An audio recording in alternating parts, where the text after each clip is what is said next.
Hi,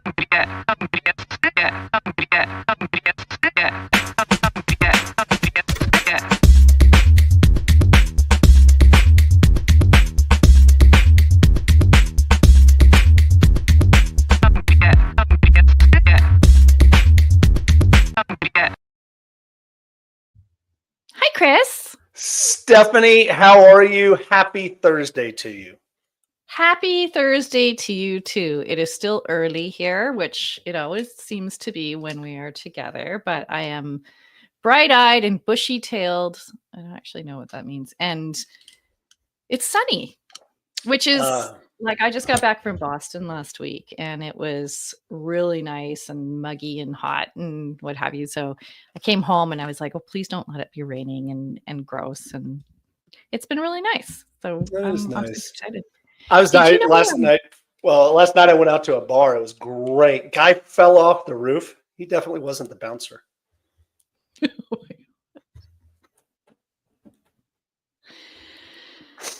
Oh, it was so bad. I just knew you were coming up with a dad joke, so I had to get mine in fast. Did you ever work as a bouncer? No, never did. Never have worked as a bouncer because I'm not intimidating We've both had some pretty interesting past lives. Like did you know that I used to work in a bank? Like no. I was a banker. Really? I did not know. But I had to give it up though. I'm so sorry. Why? Yeah, I was losing interest. Okay. Don't steal my dad joke. So bad. So bad. Hey, I have a question for you. What if your title doesn't match your influence? Here's a shocking stat.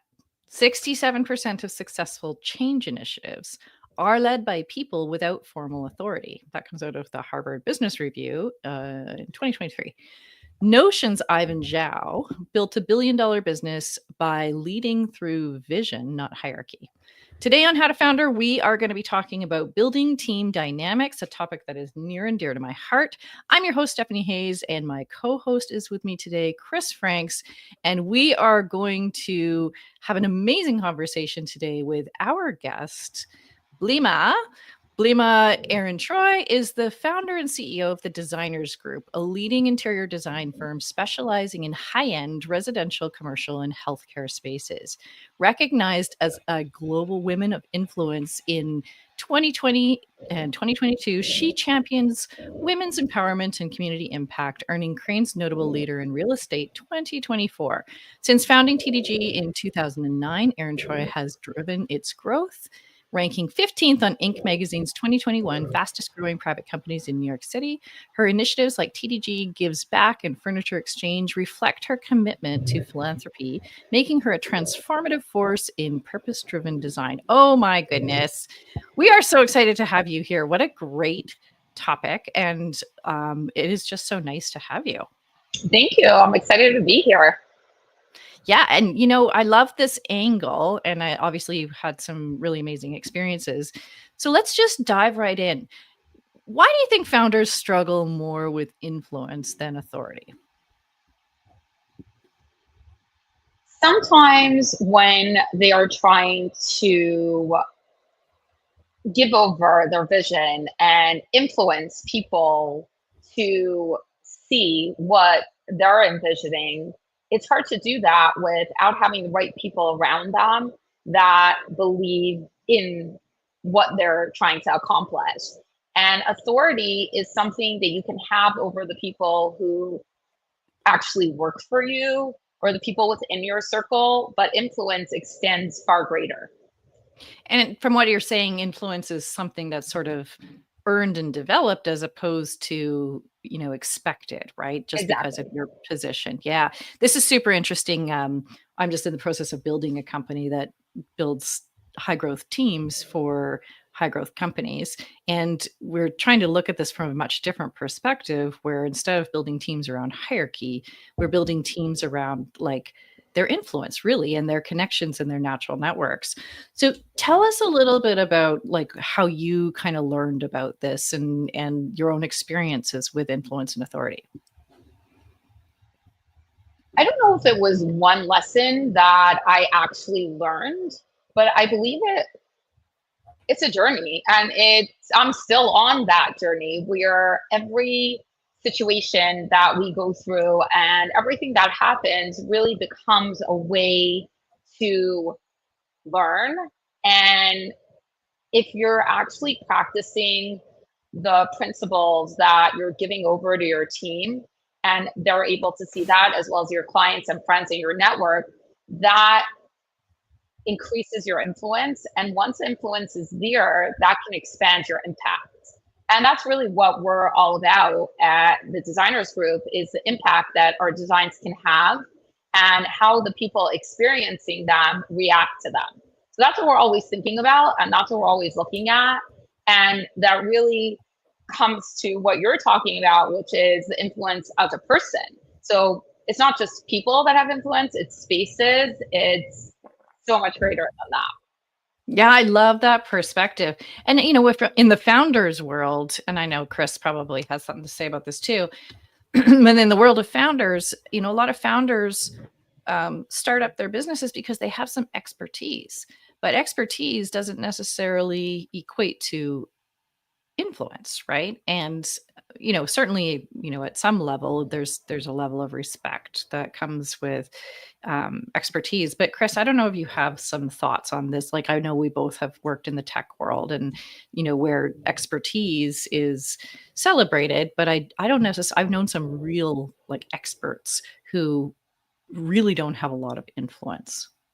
It's so funny because this is not just a founder problem, but I think it gets exacerbated in the world of high growth startups, which is with founders. We're the ones that take risks. We're the ones that are accountable. We're the ones that are responsible. Typically, you're founder and CEO. And you can live in a world where you want to manage by influence and you want to show up in a particular way and you want to try to lead. And then you have a hard time making payroll. And then you're looking, and then the reality sets in. And it's like you start to get that pressure and that stress. And suddenly you move into this authoritarian world. I think it's like almost a stress reaction. And I think that it's something that you see all over the place. It's not just within the world of high growth startups, but I think it can be really multiplied when you get to that place, when you get to a place where things get really stressful. I also think it's one of those things where both are present constantly. I don't think that you have a place where, and I think people sometimes will default to the more authority approach. And, the classic, I used to have an old boss years ago. This is when I was still in corporate America, where he said, I would disagree with the decision. He'd say, let's compare business cards. Meaning that if I had the bigger title, I would always win, right? That still mentality exists, I think, both in early stage startups and in others. And I guess my question for both of you is, particularly as women in high power situations, is it harder to stay in that place of influence, or is it easier to drift, or is it more challenging to stay out of that world of authority and try to stay in that world of influence? Blima, I'll let you answer that first. Okay, so that's an interesting question. And I look at it from the perspective of that every person, regardless of their title, has something to offer. And within our team, it doesn't matter if you're senior level or junior, we want to hear from you. We're in the creative space, and everyone's experiences shape how they view the world, how they view different situations, and we want to hear from everyone. And our team is super diverse, and people always ask me about that, like, how is it that you have such a diverse team? And I always say that we're looking at people's skills, we're looking at people's talent, we're looking at their passion. So it's not about their title and it's not about their level, which of course that definitely impacts what they're able to bring to the table. I don't want to take away from years of experience that someone has and the knowledge and expertise, because that's definitely important. And that's some of the main reasons that people are hiring us. But we're also looking at it from another perspective where we can get the best ideas from, when we're looking at a project, from the cleaning crew that works that type of space because they understand certain aspects of it that the CEO of the company would never think of. So I believe that it's not about the title. However, the title does give credence, and there is that level that you need to have as you're continuing to grow in a leadership position. But I believe that everyone brings something to the table, and I want to hear from everyone. Totally. And like, I think in these, especially in big corporate, when you start to follow sort of the deer trails of the natural networks inside of an organization, some of the most influential people are certainly not anywhere near the top level of the hierarchy, right? These are the people who have these social connections, or who are like connectors, and they just happen to know everything about everything. And this makes a difference in terms of knowledge management. It makes a difference in terms of, team dynamics. It makes a difference for a lot of different reasons. And I think that becomes really powerful when you can understand where influence comes from. I think even more powerful than doing marketing research or demographics and that sort of thing. Chris, in your travels as a founder, where have you seen the most influence come from? Like, where have you seen the impact of influence? I think influence starts to play out so much stronger as you scale up companies. And so there's always this moment within a company where you can be in charge to a certain point, call it 6, 7 employees. And, they're famously, you could be really, really controlling of certain things. You can make most of those decisions. And then at a particular point in time, you're going to lose your ability to be able to make those decisions. You're going to have to figure out a way to delegate those to other people. And I think that I really like this idea because we've talked about culture on this, but then it's about how can you influence those decisions without being directly responsible for those decisions. And so I think it comes down to the culture that you set within the organization, the priorities, the values that you've set out as a company, because I think that that's the proxy for how you can influence decisions going forward. Obviously, you can influence the culture as far as like, hey, we're going to take time off. I don't want you to answer stuff after 7 p.m. You can create policies around that. But, Peter Drucker famously says culture will eat strategy for lunch. And I think that this is a perfect example of that, where influence starts to be the proxy. I don't know. What do you guys think? Yeah. I mean, I'll let Blima answer that first. I definitely hear what you're saying. And I do agree that there are certain policies that could be put into place to influence a culture. So one kind of leads on the other, where if we are appreciating an employee's personal time as well as their family or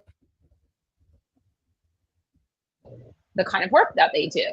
And I believe that if your team is happy and they feel valued and seen, the quality of work is not the case. And I always tell my team that when we're happy, we can do our best work possible, especially in the creative space. I see that for sure. The days that my brain is not working as well are days that I don't feel as happy. And when I'm productive, I also get happier. So everything kind of leads into another. And that's why it's so important to put those policies into place so that you're able to create a culture where your team is empowered to do their best. Yeah, this is edging into an area that I've had a lot of conversations with my partner around. He does a lot of work around culture, and I think that culture is not something you create. Culture develops, and then when you understand your culture, then you can build things into your operations and your policies and your day-to-day that supports and builds that culture, especially if you know kind of where you want that to go. But I think there's two sort of pieces here that are interplaying, and it's around trust and power, right? And so influence has a lot to do with trust and building trust and all of the things that we do to build trust. And then there's the flip side of that, which is the concept of power, right? And power doesn't necessarily have to be a bad thing, right? It doesn't have to mean that it's dominant or that it's evil or that it's, taking advantage of folks. But can you build influence without power? I just also want to say this as you asked something really smart. Emmanuel, also he's my new best friend because he also said I'm bold.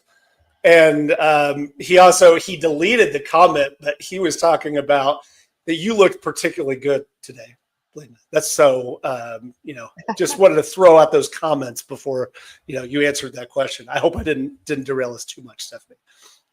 Would you want to repeat the question? I personally have the opinion that a woman's worth is a lot more than how she looks. But why he called me bold, so he's my friend. Yeah, you're bold in a lot of different ways, but I think Blima is a compliment. Actually, Blima is highly intelligent and also beautiful. So we'll take both. Oh, thank you. So, what do you think about inside, right? Both outside and inside. So, what do we think about the idea of trust and power? Like, does trust come from someone who is powerful? I think it could go either way. If we look back in history, there were so many people in power that had people around them that they couldn't trust, which was why if we look at the kings, and people were getting executed on the daily. But to bring that back to a workplace environment, when you have people around you that you can trust, your power is exponentially greater. And the opposite, you can be powerful, but if you're surrounded by people who you cannot trust or do not trust you, then what's the worth of that power? And so they flip that on its head. When we're in an organization, we start to see that there's resistance or that there's some cultural problems. How can we use trust, power, influence to turn that around and turn that into collaboration, turn that into something positive? It's difficult when there is already negativity or no trust. It's hard to get it back, but there definitely are ways. For me, it's about showing the people, and whether it's my team or our clients, that we will follow through on what we're saying. We can be trusted, but also that we're willing to earn that trust. And I see that to my team. Like, if there's an issue where trust is lost, show me that I can gain it back, right? And whenever I'm speaking to our team leaders or anyone on our team that's in a management position,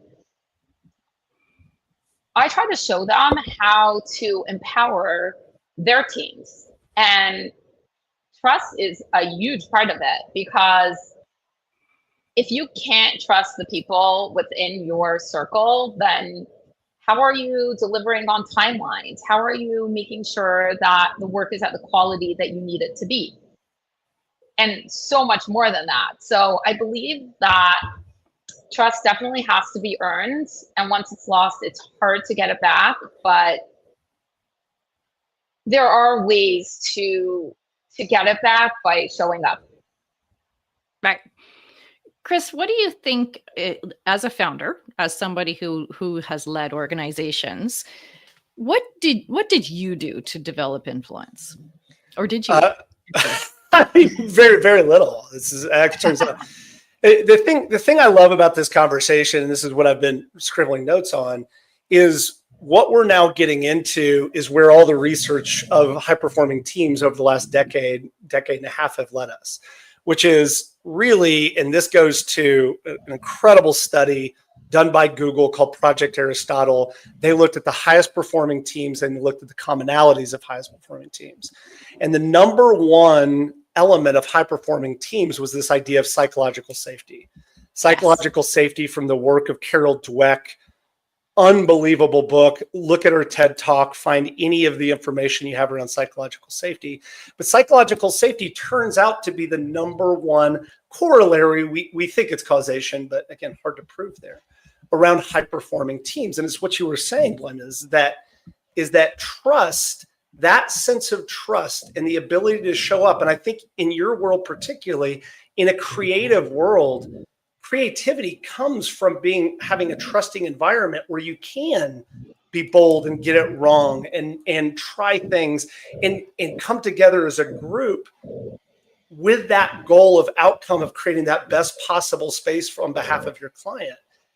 And that's such a difficult thing. And so I think that, to answer your question directly, Stephanie, I have worked incredibly hard to build trusting environments. There is a single cheat code here, and it's really difficult, but it's trying to be open, honest, and vulnerable.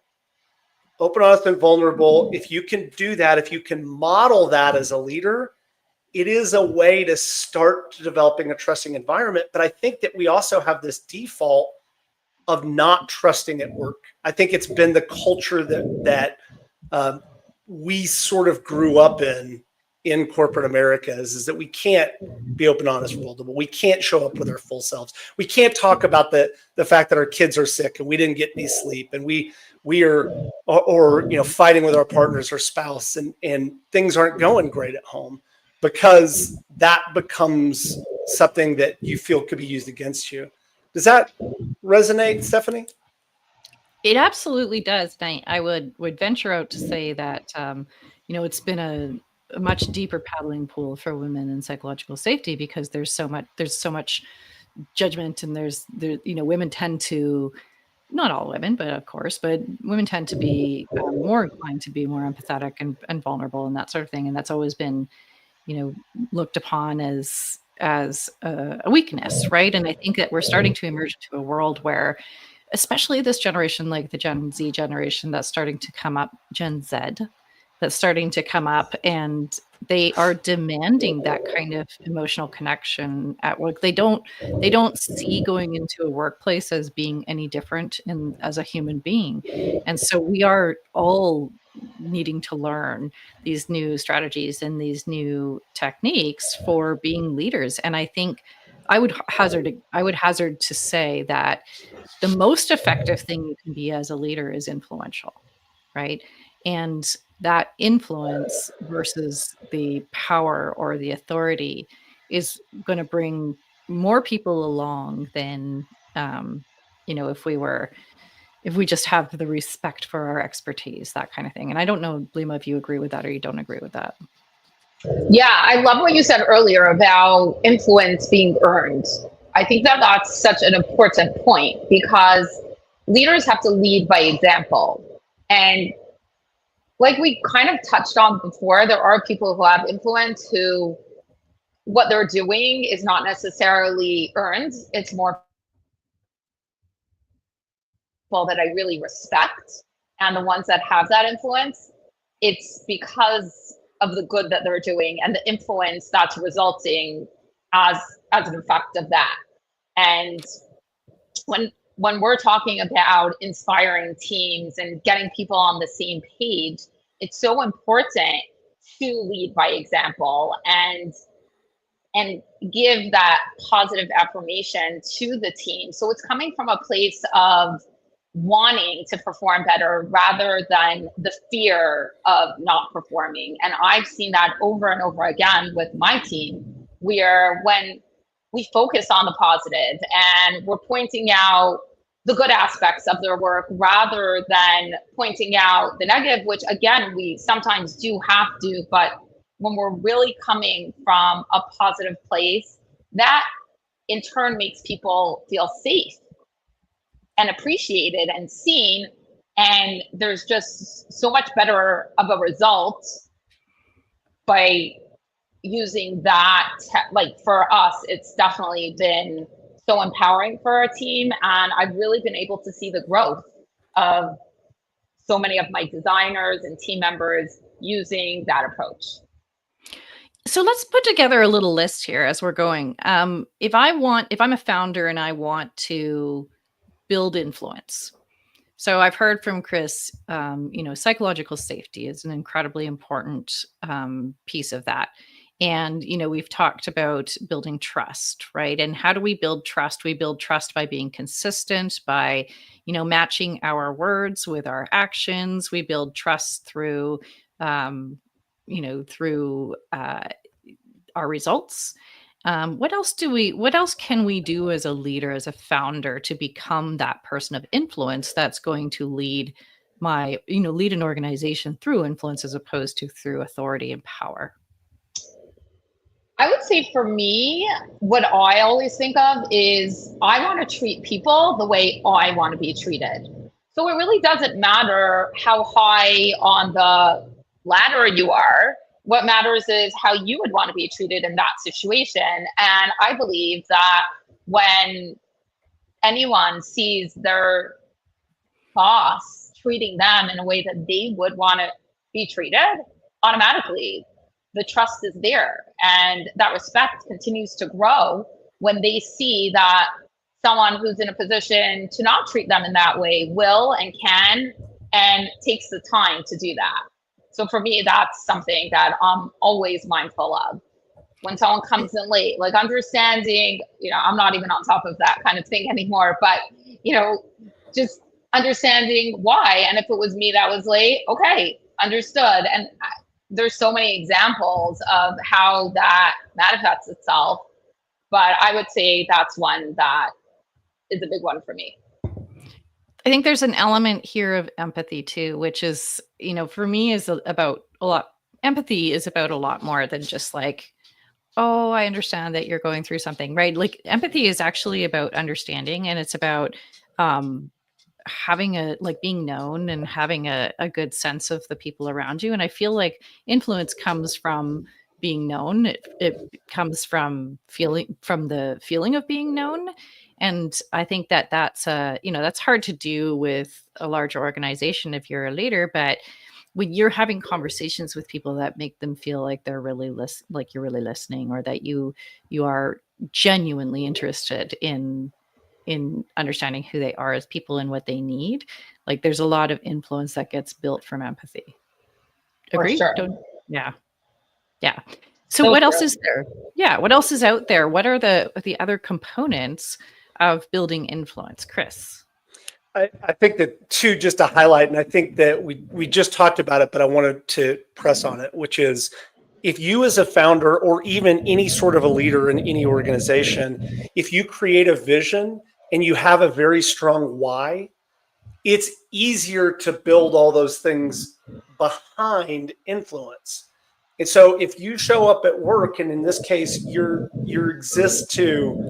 organization exists to build these incredible spaces that are functional and beautiful and work well seamlessly, and everybody shares that same passion and vision, it's so much easier to not have to show up with authority and just sit in a place of influence. The second piece that we talked about was just treating people like people, and it's in building relationships. I think it's such a critical component. And it's funny, it's like it's almost the foundational component of everything we've talked about, is can you actually build real human relationships with other people? I think as far as other components go, we've touched on it throughout this, but it's you showing up as a leader. And when you show up, it's not just about physically being energy, to show up and be emotionally available for everybody on your team. And even when things are hard, even when you don't have a lot of money in the bank, and that's probably the most important time. And you may need help too, and just be a human and ask for help yourself. I think that's good. What else? What did I miss, Stephanie? No, I think it's good. I think that there's only one more piece that I would say we want to sort of touch on, and that's around values alignment, right? And I think what Blima, from what I'm reading about your organization, there's a really strong sense of values, and there's a strong foundation of values, and those values seem to be well aligned with from all the way from the top down to the execution. I wonder if you could comment on that a little bit, because values alignment, if I think about the people that I would consider influential in my life, it started with having a sense of alignment and values, right? So, like, how do you make sure that that's present inside your organization? Yeah, when Chris just said what drives you, I was like literally like, yes, yes. We our mission and who we are as a firm is designing with purpose, creating a better world. And that is what drives everything that we're doing. And there is so much alignment between the projects that we're taking on, the team that we hire, and really everything that we do, our charitable initiatives that we have through the firm.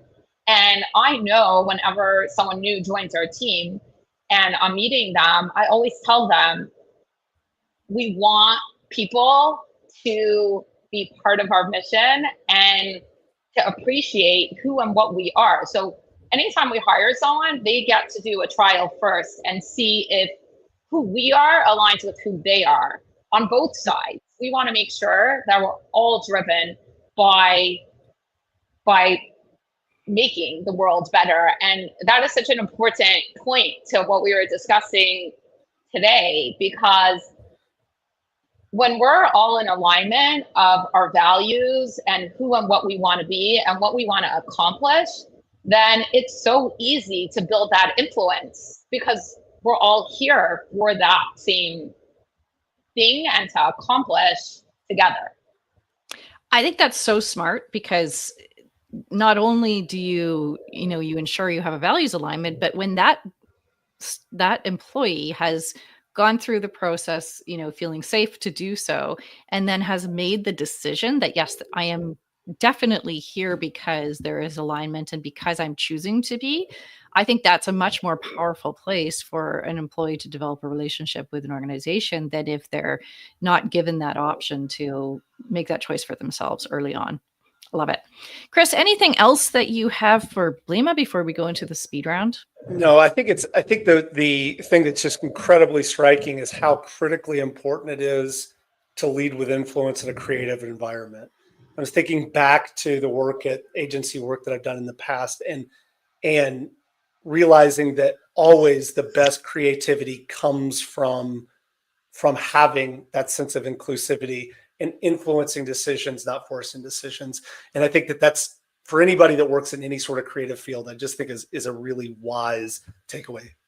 Yeah. I agree for sure. Okay, Blima, you ready for the speed round? It's going to be fun. I'm ready. Okay, let's do it.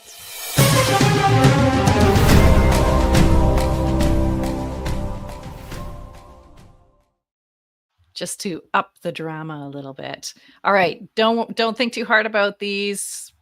First gut reaction. All right. Direct approach or subtle influence? Direct approach. Okay. Expertise or relationships first? Expertise. Push for change or build consensus? Push for change. Formal meetings or casual conversations? Casual conversations. Lead by example or lead by vision? Lead by example. Awesome. All right. Wasn't too stressful, hopefully. No. Okay. I have so many things to say about each, but I just stuck with just the answer. On this episode. Yeah, because Chris, what did you both sides have so much value, but I agree. And at different times too, right? Yes, exactly. Yeah. Chris, what did you take away from our conversation today? So much stuff. I learned a ton. Influence doesn't always have to be about title. Really, influence is about how you show up. It can exist. Influence can exist in any part of your organization. As a matter of fact, I think as founders, we should look throughout our organization to see where that influence exists. Influence really is about the culture and about the values you show up with. Foundationally, you create influence through trust, which you create trust through creating psychological safety. The importance of that in a creative environment just keeps ringing in the back of my head. Influence is earned. You earn that influence by showing up and being consistent. The vision, creating a vision in your why, helps really create that culture where influence can thrive, and treat people like human beings that build relationships. That foundationally is where you can develop and leverage influence, which becomes so much stronger than actual structural power. And values matter most. Hire people that share your values. Show up and don't be afraid to talk about your values. Really great conversation. I learned a ton. That might be the longest founder fundamentals that you've ever had. I know. I look at 2 pages of notes. You guys are so smart. With your crayons? Right. With my crayons, exactly. You have the box of crayons with the crayon sharpener in them? I drew, the 126 colors. Yeah, that was the best. Yeah. All right, we have some deep dive resources for you if you want to continue your education on this topic. The first one is Influence, the Psychology of Persuasion. Obviously, a very fundamental reading. Power, Why Some People Have It and Others Don't. Getting to Yes, Negotiating Agreement Without Giving In. And The Art of Woo, Using Strategic Persuasion to Sell Your Ideas. Awesome. Take a read of all of those. I don't know if you guys have any others to add, but we can certainly put them in the show notes. Blima, it was an amazing conversation. So glad to have you on. We love your business. We love what you've done. Can you tell us, all of our listeners, where they can learn a little bit more about you? We are on all social media platforms, The Designers Group. So our website is thedesignersgroup.com, Instagram, The Designers Group, Facebook, The Designers Group, TikTok, The Designers Group.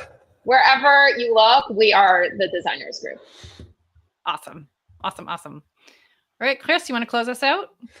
Well, I think it was an incredible conversation as well. Remember to join us. Thank you for listening. If those people that are out there, you can find us, subscribe, give us a review from time to time, please. Our egos deeply depend on what you think of us in the world. Go to howtofounder.com. You can follow us or like us on any of those things: YouTube, Apple Podcasts, Spotify, etc. You, the pioneers of economic prosperity, we are incredibly grateful to be there with you along the ride. Thank you so much. And we will see you next week, Stephanie, next Monday. We're back at it. Can't wait. All right. Thanks, guys. Thanks for listening. See you later. Thank you.